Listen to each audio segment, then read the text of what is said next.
Doc, you served as a trial judge for over 20 years. Right. What do you see, or what were the changes that you've seen in that job in that 20-year period of time? As a judge? Yes, sir. Oh, boy. Technology's changed. You know, we used to have the law books, and we'd go get shepherds out and shepherdize a case and proceed that way. And then, of course, it's all done electronically now, and it's Westlaw, whatever, Lexus. That's a big change.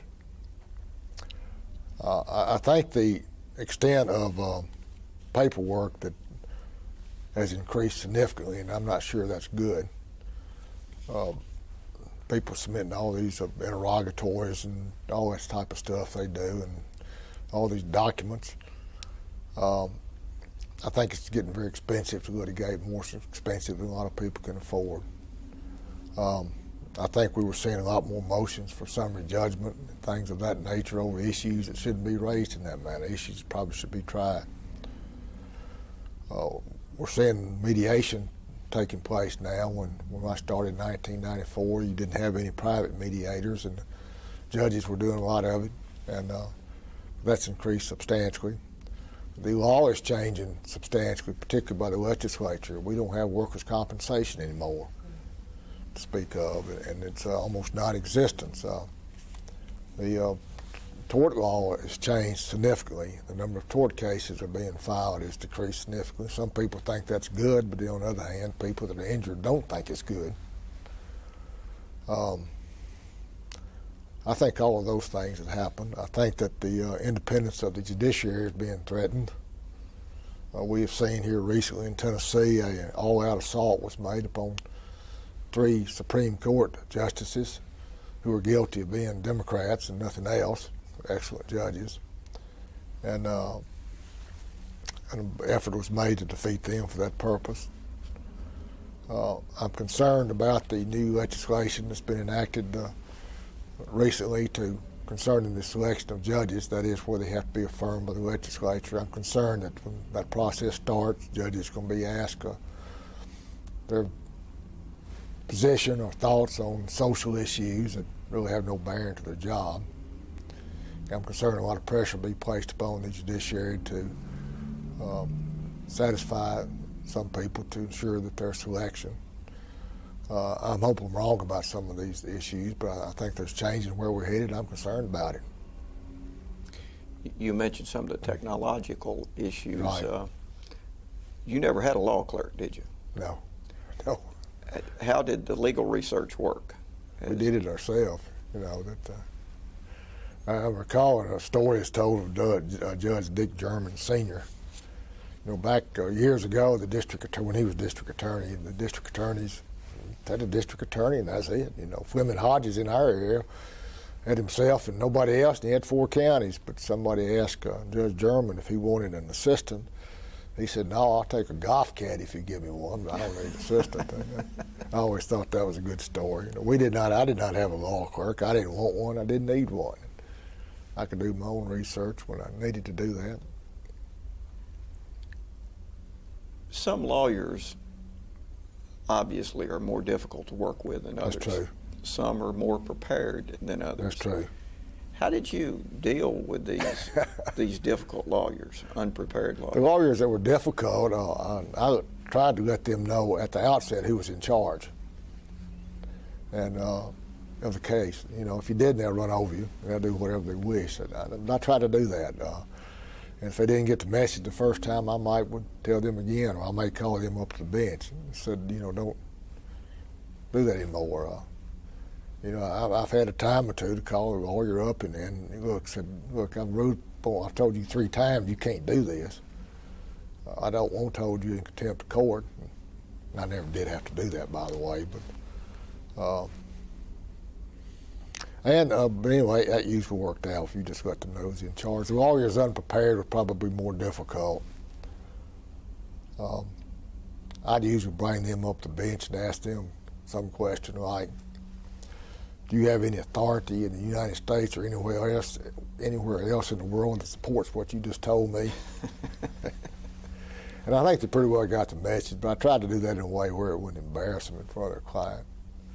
But some lawyers just did not prepare, and they weren't prepared, and there's really not a whole lot you could do about it. They just got terrible results for their clients. Unfortunately, that's true. I know. And that was bad, particularly in a criminal case where you have post-conviction relief come back up into that situation.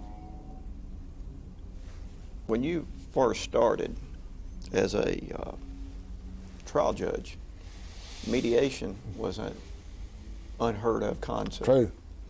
I remember when we started it, and you started it about the same time because we were trading cases. Right. How did you get the bar to accept mediation? And how's that working today? Well, as I recall, you and Judge Riley in Dyer and Lake County really started mediation practice, and after I went on the bench in '94, Chancellor Malone and I decided to do the same thing, and so as you said just a moment ago, we interchanged frequently and we'd do each other's cases and this type of thing. It didn't cost the lawyers anything, and so they weren't, they weren't adverse to it because the clients didn't have to pay for it. We're doing judicial settlement conferences, and we really didn't have that much difficulty. What I usually did throughout the time that I was on the bench, so I would ask the lawyers, do you think mediation would be helpful in this case? And most of the time they would say yes. And if so, if we didn't do a judicial settlement conference, they would do a private mediation. Well, at some point in time, and I forgot exactly when it was, you began to get a lot of private mediators. I know Fred Collins began doing it a long time ago, and he still does. Very good mediator, excellent. And he said, you guys are taking our business away from the private mediators, talking about Mike Malone. And I said, well, we'll see what we can do. And so we started doing less and less of the judicial settlement conference because of the private mediators. But I continued the same practice. If the lawyers told me that we're wasting our time on a mediation, I would not order it. And in some cases, like a medical malpractice case, for example, where the doctor, the client, the insured, controls whether or not a case is settled, and if that person was adamant against settling the case, some of them are or were, it's not going to settle and you're wasting your time. And so I tried to encourage lawyers to engage in mediation. If they didn't want to, I wouldn't make them. You think mediation has been good for the legal system? Well, I think it's been very good. As you know, that's what I'm doing now as a private mediator. I'm associated with Judge Riley in a mediation practice, and I think it works out. I think it helps a lot of cases. I think lawyers become more dependent upon mediation than what used to be. When you and I began to practice law, everybody would go out and settle the case, and just lawyers would talk to each other. And I recall not too long before I left the bench, some lawyers called me up and said, we want to continue this case so we can do the mediation. I said, well, it's set for trial next Monday or whatever. And they said, well, we need to mediate. And I said, have you ever thought about just talking to each other and trying to settle the case? And so they didn't want to do that, so they mediated, and I don't remember what happened. But I think it's good. I think sometimes, though, people are too dependent upon it and don't really start to prepare their case till they have to go to mediation. As circuit judge, you started a drug court. I did. In your district. What led you to do that? I mentioned earlier during the interview that one of the things that surprised me was the number of crimes that are committed because of drugs, either drug crimes or drug-related crimes. And we kept seeing the same people over and over and over again in court, and the same people selling drugs, buying drugs, using drugs, breaking into people's houses, writing bad checks or stealing things and this type of thing. And I thought something might need to be done and differently than what was being done. At the time, I really didn't know what a drug court was, and I recall having a lunch one day with my wife and I with Judge Kelly Thomas from National Court of Criminal Appeals, but he was a trial judge in Maryville then, and he had a drug court, and I asked him, what is a drug court about? And he explained that to me, so I came back and... Well, explain it for us as well. Oh, I'm sorry. Well, thank you. That's a good question. A drug court is a method of rehabilitation of people who have committed crimes because of their addiction to drugs. Our particular court was almost all felonies, and 99% of them people who've committed felonies. The way the procedure worked, or way it worked, if they committed a crime, we would say they sold some drugs for their own use. They might receive an 8-year sentence. They applied to drug court. When accepted, we would bring them in the drug court. They would get an 8-year sentence. We would require them to serve anywhere from 30 to 90 days in jail and then go in the drug court. They then would get a period of treatment which lasted about 2 years. They were under extremely strict supervision. They were under house arrest, meet the probation officer weekly. They were drug screened randomly 2 or 3 times a week. They met with a counselor. They came to court every week. Rehabilitation through coercion is one way it has been described. But if someone failed a drug test, for example, they'd be sanctioned, probably a day or 2 in jail. If they failed a second drug test, it'd be more time. That's the way we did it. If they did other things, missed a counseling session, they would be sanctioned. On the other hand, if they did well, they would receive incentives. They would be promoted. They would attend court less often, meet the probation officer less often, have less counseling. They would gradually progress up until they were able to graduate. We started that program, and we started out 3 or 4 people in it. We started back in 2002 or 3 was our first year. And it gradually increased, and we were doing, I think, quite well. We had graduated about 125 people at the time I left, and we had about 50 in the program when I left the bench. We were funded in part through state grants and partially through local. A lot of people didn't make it. But, you know, John F. Kennedy said one time that when the tide comes in, all the boats rise, and it's kind of true with people like that, because if they quit committing the crimes, and you know, they would commit hundreds of crimes. Most of them they weren't caught for, but they stop committing crimes and stop using drugs and go out and get a job and support themselves and their children and significant other, or spouses and so forth. Everybody benefits from it. And, we're happy. Still a big proponent of drug court? Yeah, that's the best program going, you know. Good. It's good. It doesn't work for everybody, you know. But it works better than anything else.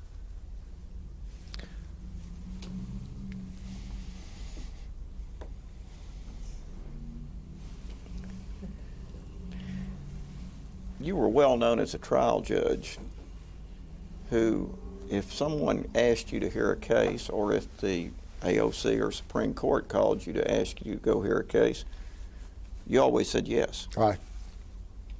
That's not always the case with the judiciary. Tell me why you did that, or what led you to be so agreeable about doing that.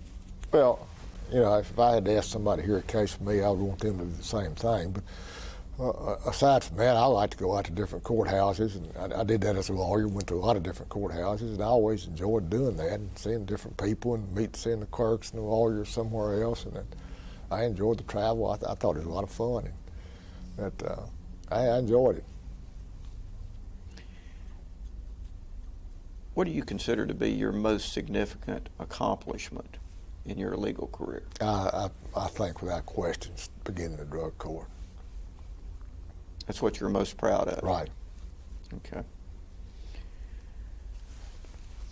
This is one of those broad questions, but you've talked about your years as an attorney and as a judge, and from that you've developed a judicial philosophy. Can you tell us what that philosophy is,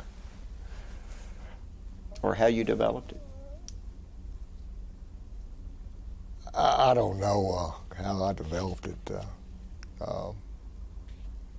And just over a period of time, you know, things change and things. Judge Riley and I talked earlier about the civil rights movement, and you know, I came from being a Southern redneck to someone who's compassionate about people of different races and so forth. And I think over just a period of time you develop certain thoughts. Judges obviously need to be fair. I think you need to be compassionate, need to be understanding. I think judges have to have a lot of common sense and try and reach the right result, one that's fair to everyone. That's what I strive to do. Sometimes, as you know, it's the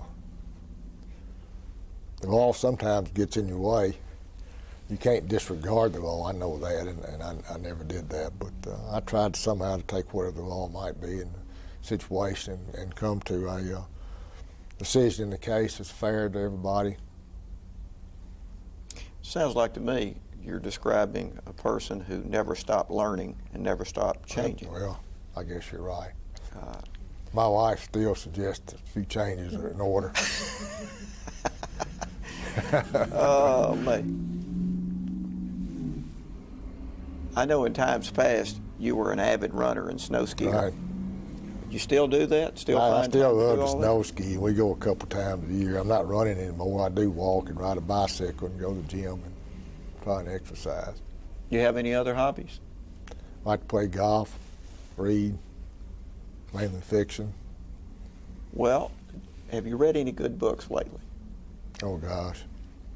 I'm reading one now. It's called Nightingale, and it's about some women back during World War II and how they suffered at the hands of Nazis and so forth. It's pretty good. I haven't finished it yet. You would recommend that? Yes, sir. You've had a long and illustrious career. Thank you. What words of wisdom would you give to a young attorney starting out as in his or her career? Oh, boy.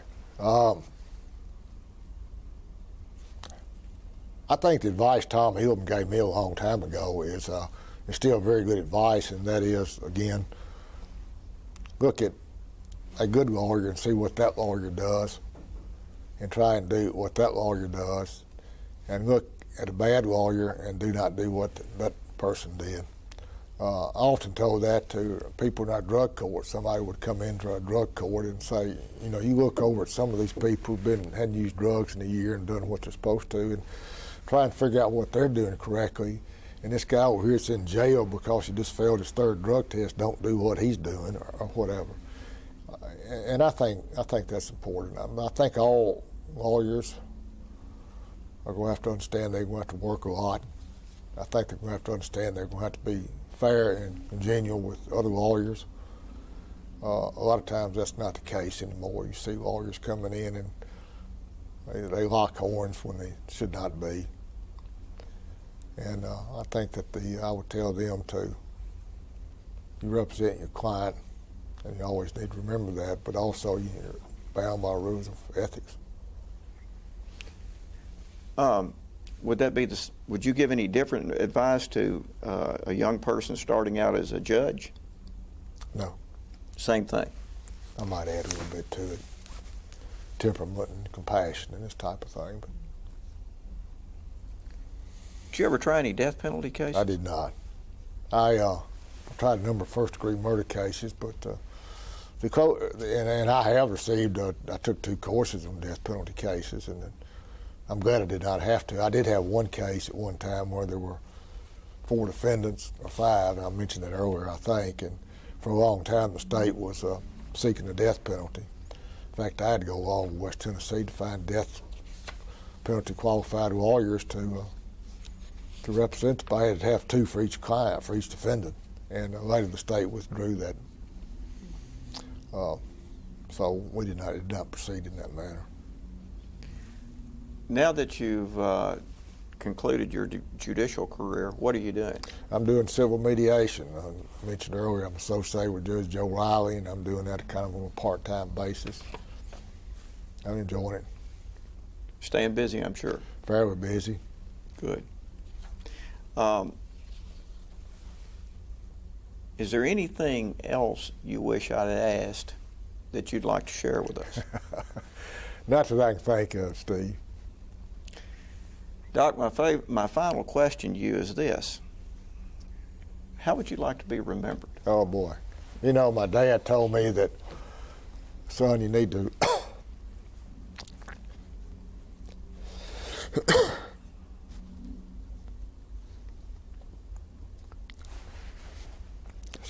leave this world a better place than when you entered it, and I'd like to.